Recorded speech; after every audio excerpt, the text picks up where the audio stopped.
Good morning. My name is Mike Robinson. I'm the historian, oral historian for the Troy Historical Society. And today, July the 9th, 2011, we are at the Waco Museum for the Waco Military Experience.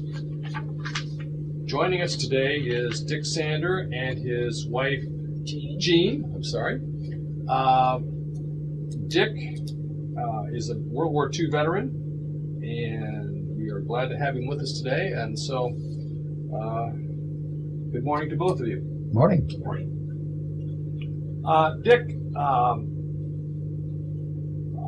we're going to limit our discussion to your military service, and I was wondering if you could tell me how you found yourself in uniform, and give us little time frames as to where you were and what happened and when the war came along, and your entry into the military. I was drafted from Greenville, Ohio. Went to Fort Thomas, Kentucky.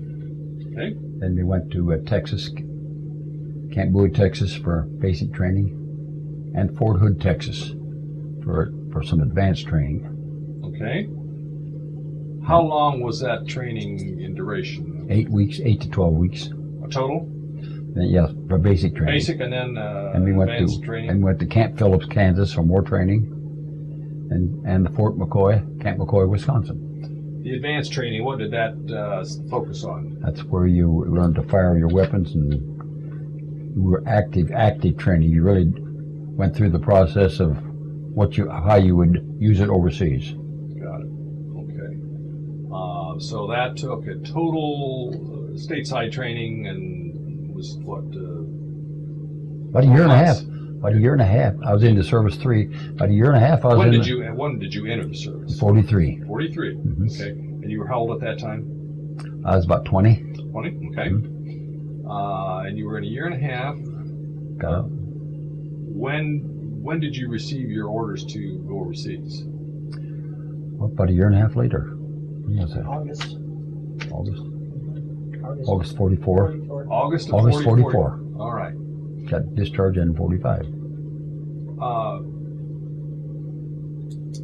August 44. And so how were you weren't assigned to the eventual unit. You were just on a troop ship, I assume, going to Europe? Went to England first, and then we were assigned our equipment in England, and then we went over to France.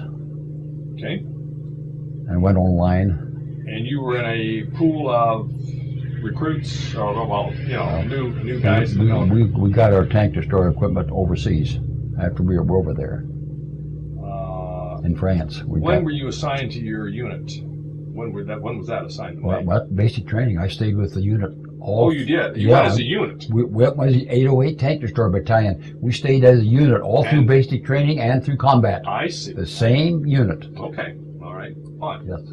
And so the unit itself then was, am I correct that was in the new 3rd Army that Patton was forming? We were attached to different divisions in the 3rd Army. Wherever they needed us, wherever they needed tanks, we were attached to that division.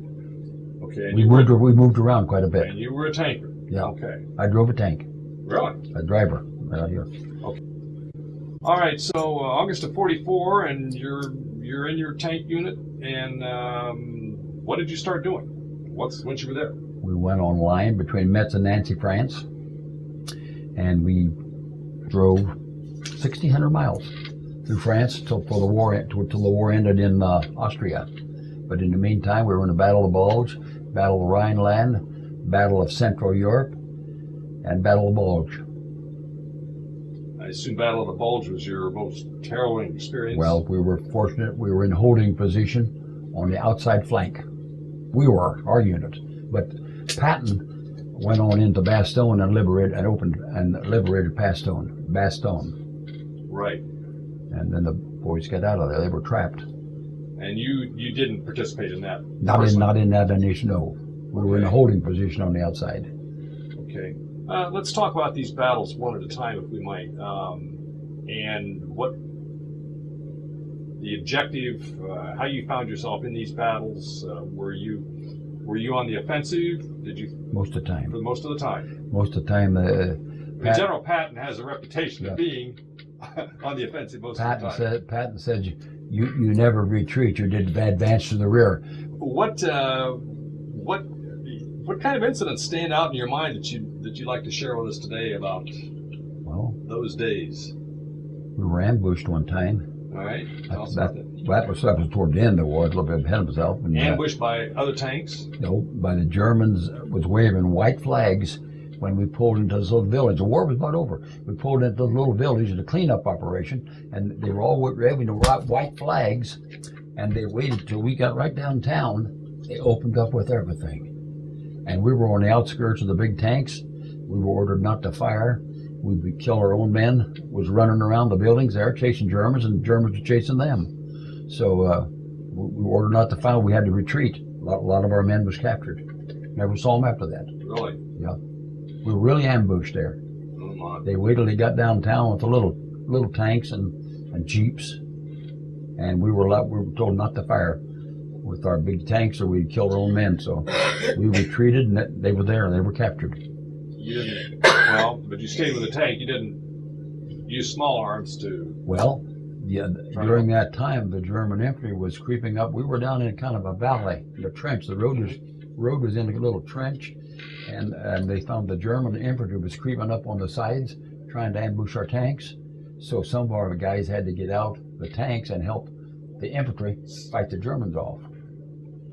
And in the meantime, we had to turn around and leave. And when the battle was over. I see. The next morning, we went back to town. They were all gone. Germans were all gone. Last stand they made.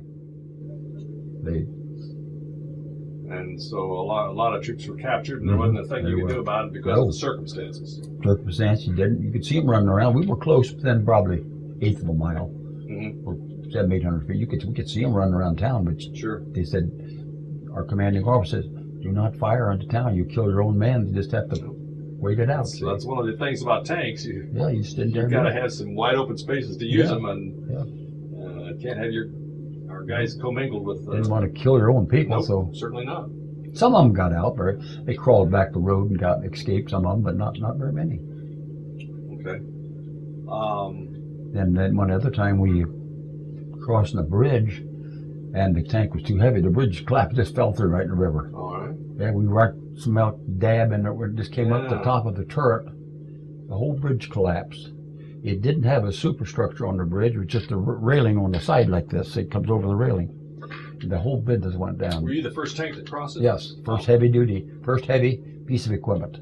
Okay. The light vehicles had already gone ahead of us, but we went through it. It just got lapped completely. It didn't hurt anybody. We were just lucky. If it had tipped over sideways, it drowned. All of us were drowned. Well, were you able to recover the tank? We didn't get the same one, but they recovered it. But they had to rebuild the engine and everything. Oh, yeah. It was all full of water. Sure, yeah. We got another one shortly afterwards. Okay. Yeah.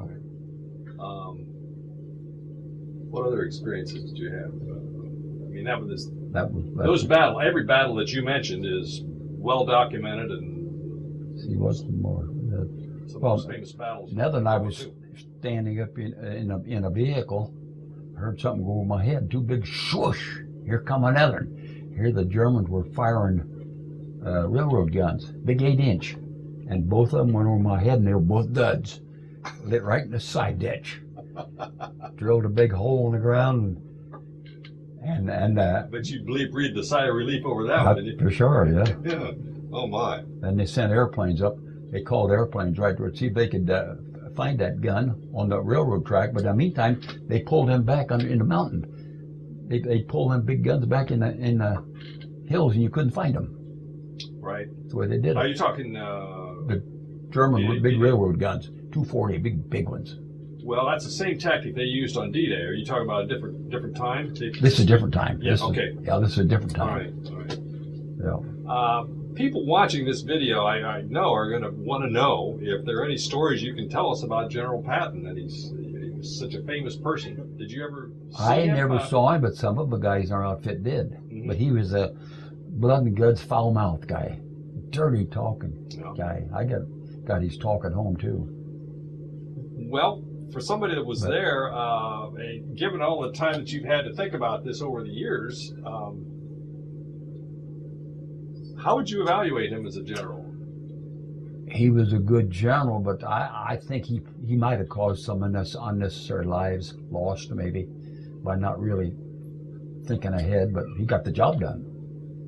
But he made. Are you talking about the Hamilton affair or something like that? Well, Patton advanced real quick, so you just go. And he probably lost some men unnecessarily, maybe. I'm not sure, but that's why they called him Blood and Guts. Well, he had this theory, I think, if I'm correct, that speed is of the essence, and if you're fast and you catch the enemy off guard, you'll save lives in the end. I mean, that's a theory he had. That's what he said. Get them running. You got them running, you can't look back too often. And you believe that to be true? That's the way he did it. Okay. Keep them running, and you don't have time to dig in. Right. Keep moving. So, even though you didn't see him, you probably felt the pressure that he was bringing on your commanders and so forth. Oh, yeah. I personally didn't see him, but a lot of our guys did. Okay. Our Jeep operators and our liaison people, and they saw him. Recon people. What? You stayed with the same unit that you went through basic training with? The same guys. Same officers, men? The whole bunch stayed the same as we were basic training. Went overseas together. We fought together, the same outfit. Was that typical of what happened in World War II? Really. The guys you came in with stayed in units and were sent over there? Not really. There were 6 of us in our same 2 counties, in Dark County and Mercer. Mm-hmm. We all went in together, and we all stayed together. All 6 of us knew each other, and we stayed together in the same outfit. 3 from Greenville.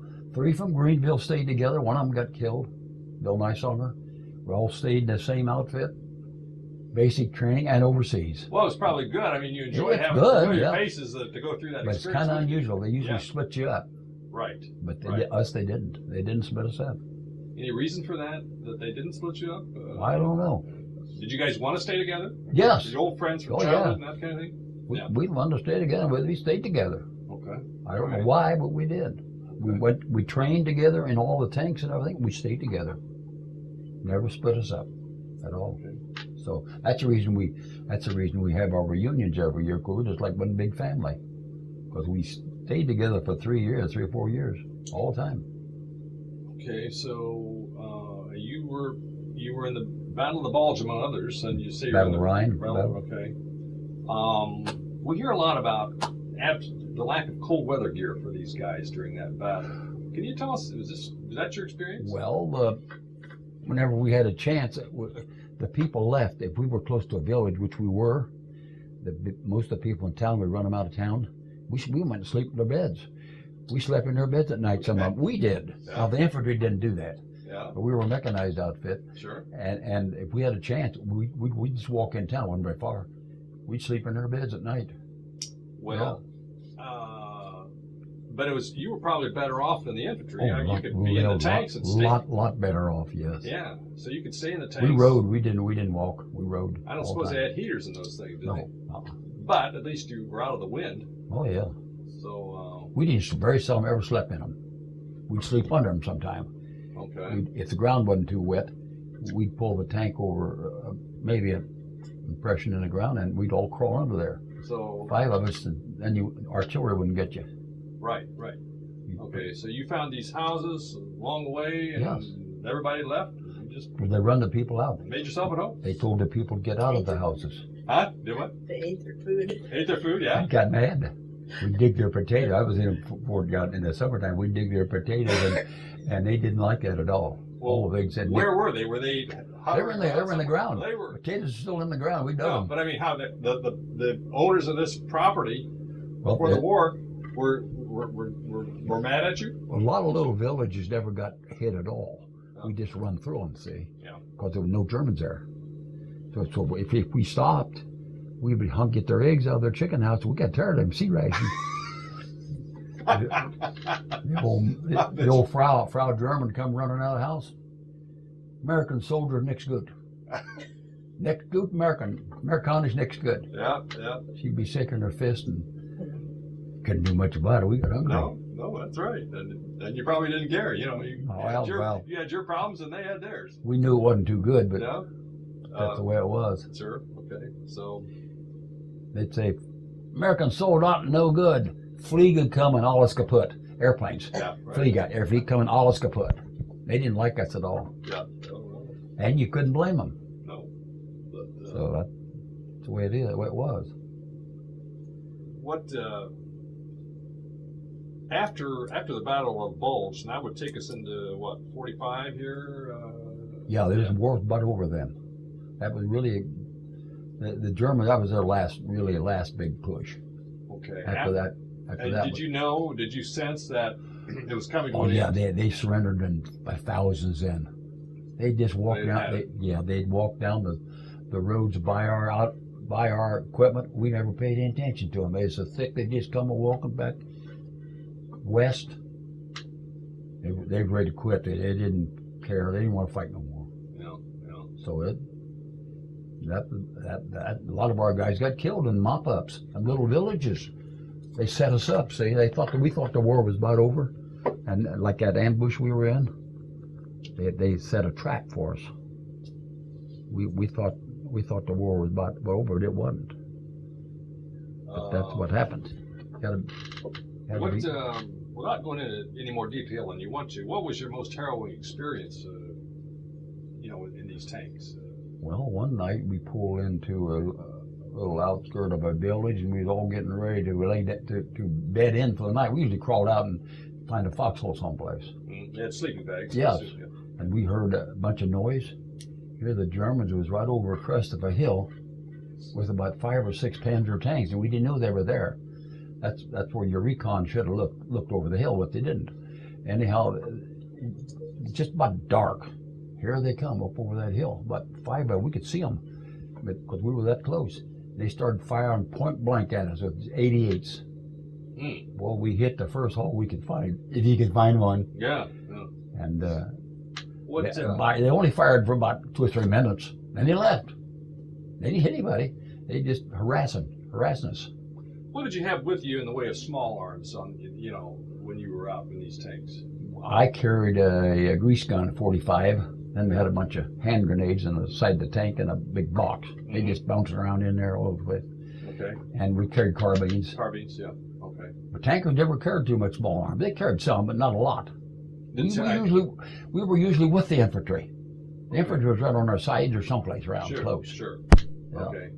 But I mean, you in that situation, you found yourself outside of the tank, didn't you? Well, once in a while they got out and helped the infantry. You could have crawled out. Okay. The guys that got out got a Bronze Star, but if I didn't get any, I stayed in the tank. But the ones that crawled out of the tank and helping the infantry fire their weapons, they all got a Bronze Star. Oh, well. I didn't get any. I was not under fire, see, so to say. That's the way it was. Okay, so after the Battle of the Bulge, then you're kind of on the downhill slope. The Germans are surrendering. Yep. Your deal with the Army, when you went in and were drafted, was duration plus 6 months. I've talked to other guys and they said that's kind of what you. Did you know when you were going to get out? Not for sure until the war ended, and we were in the process of going to Japan when the European war ended. We were at Alabama, Camp Rooker, Alabama, to get advanced training to go to Japan. To Pacific, here the war ended. They sent us home. They give us all discharge right now. They said the war's over, everything's over. Well, I bet you breathed a sigh of relief over that. We had a chance to sign up in the reserves. They was standing right there. They wanted us all to sign up in the reserves. I says, I'm getting out of here. I'm going back to start farming. I lived on a farm.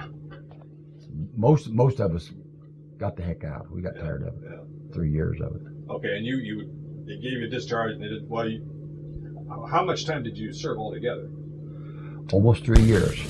Really? Okay. Yep, about 3 years. Well, then you had considerable stateside duty besides training, then, right? I mean, you said you were. Yes. We were only in combat. We was only in combat about a year. Okay. But the rest of the time was stateside as a unit. Mm-hmm. What did you do? Anything but training? Yes, we helped. When we were at Camp Phillips, Kansas, a tornado had gone through the farmers and tore their buildings down and ruined their wheat crop. We helped thrash wheat for a little while. They did, believe it or not. We helped thrash wheat and Camp So you're Phillips, kind of Kansas. functioning as a National Guard in that situation. We did then. They needed help, and Right. they didn't have any boys at home. Yeah. They couldn't get their crop harvested. They said, "You guys go out there a little bit and help them." So, Yeah. so we helped them for You had farm couple experience, weeks. so you were probably Yeah, a couple weeks. right at home with that, weren't you? Yeah. Was. Okay.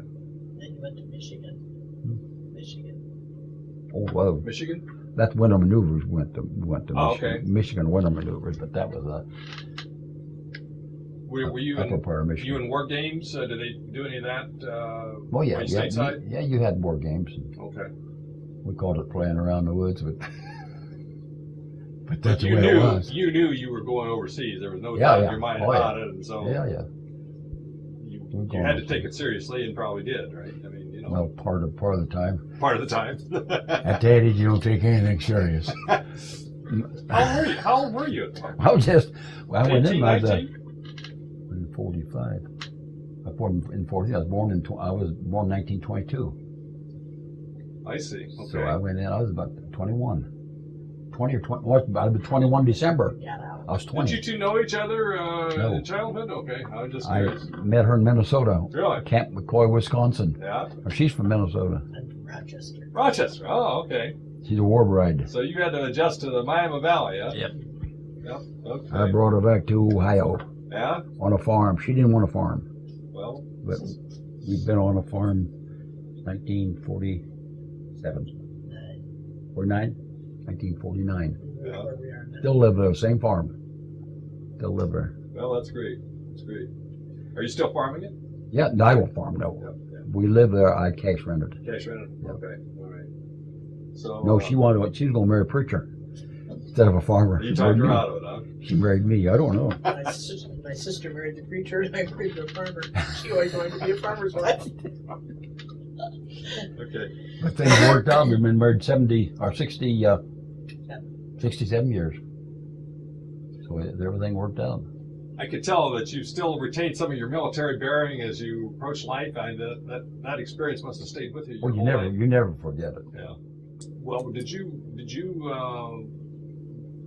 personally get into any of those concentration camps and Yes, we did. liberating them? Yep. We got one. Which one? One I don't remember if it's Bastogne or Treblinka or Treblinka? Buchenwald maybe. Buchenwald? I got mixed up too sure. I got to look at that book and find out. But yeah, we got in there before they had them buried. They couldn't run them through the incinerators fast enough to burn them up. They bulldozed big trenches bigger than these buildings and throw them all in there. Just throw them in there in dump trucks. Dead people. Not a stitch of clothes on any of them. Took all the clothes off of them. When you stumbled into these situations, what did the military's function become at that point? Did you have a rescue? Was it? Well, did you have a role to play in helping yes. these people? What? We liberated them people, and they wanted something to eat. We tried to feed them. They just vomit everything up. They had to eat like pigs because they starved to death. And they said, "You can't eat that way. You can't do that. You got to drink milk or something." Well, they had a hard time convincing them of that. They were so hungry. No, we fed them, and then finally the Red Cross Hospital took over. So you were on the advance, and you couldn't be preoccupied with that. You still had. They turned them over to the health officials. Okay. Yeah. All right. But we were right there when they come out, and they were killing the German guards themselves when they were liberated.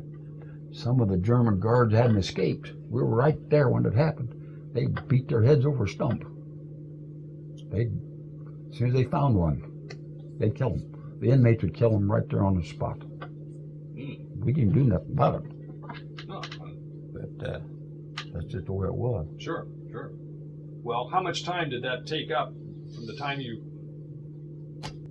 Did you have advance warning that you were what was there? Yeah, we knew we was coming was close there. to one. Yeah. Okay. And we saw all them people laying in them pits, about the thousands. You saw that personally? Personally, I walked around it. And then we got the civilian people in a little village to come there and walk around that pit. They said they didn't know anything about it, the civilians. So we made them march around that pit. And They saw what was going on. Did they resist doing that? No, they had no choice. Yeah. But they said they didn't know anything about it. Well, I doubt it. They probably knew it, but couldn't say nothing. Couldn't say anything. And when we first got there was a couple of guys shooting the ones that were still moving. We just got there. Just some of them hadn't been completely killed by the gas. Well, they wanted to kill the guards. Did you militarily take charge of these guards and? Yeah, the ones that were still alive, the ones the inmates didn't kill. Yeah. Yeah. What'd you do with them? Took them prisoner. Okay. Took them prisoner and sent them back to the rear. Okay. We sent somebody back to the rear with them. That's the way it was. Well, that was quite a situation. Tell me. Well, I guess you have talked about your return to the United States. Let's talk about May of '45 when the peace treaty was signed. Your unit then, how soon after that did you leave Europe? When the war first ended, we all went to Linz, Austria, and took a shower. They had it all set up. A whole bunch went there and cleaned up. Mm-hmm. Like the first good shower we've had for a long time. I suppose that's right. And we shortly after that we came home. In pretty short order, you didn't. No, we didn't hang around there long. You weren't in that situation where you had to have so many points to leave. You were as part of a unit and you left. We just left. The whole unit left. The whole unit came home. Because some of those guys had to stay, I know. Well, probably some of them, but the ones that got venereal disease, they stayed. And some of them did, too. Yeah, they did. They didn't come back with us.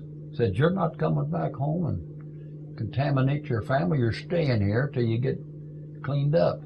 Okay. They did. You were on one of those troop ships coming back, I suppose? On the Sea Tiger, small troop ship. Oh, small. This is a small one.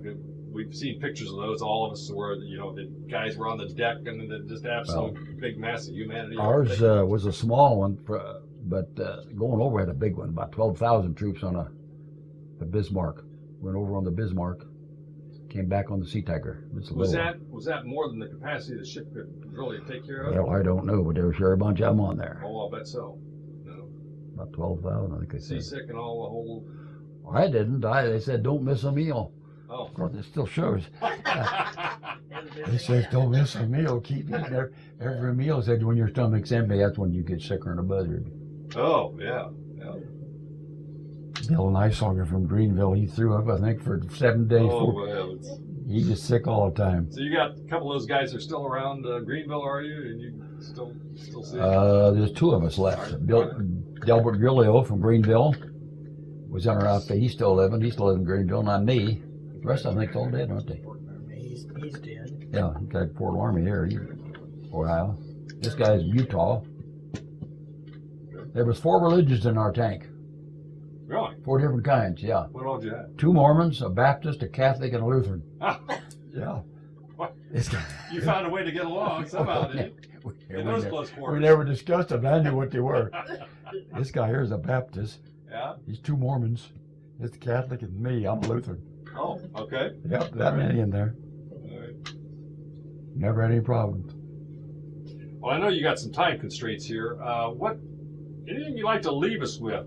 Your thoughts about military service and things have changed yet? We had a draft back then, and you don't now. You value your experience? Do you? Yeah, I would want to do it again, but yeah. You have to have a lot of pride. I mean, you really had I grew up in a hurry. Yes, I'm sure you did.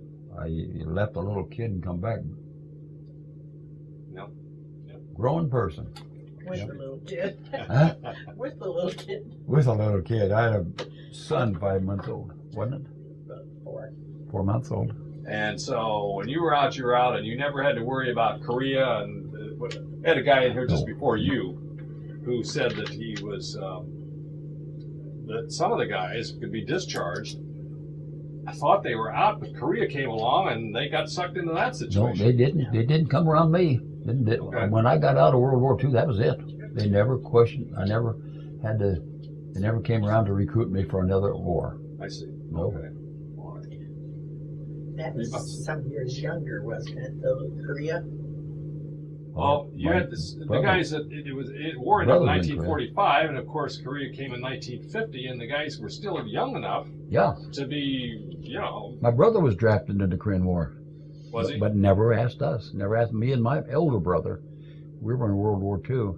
He never said anything. But my younger brother, they drafted in the Korean War. Well, but I was farming then, though. Maybe that had something to do with it. we just had a guy in here before you that, you had all these World War II harrowing experiences, and then Korea came along and he got sucked into that. I didn't get sucked into Well, nothing. but you had your share of. I had enough of it. I'm sure you yeah. did. I'm sure you did. Yep. All right. Well, I want to thank you for your service, and You're I welcome. appreciate the opportunity to have some memories of you and the very famous General Patton and all those days. And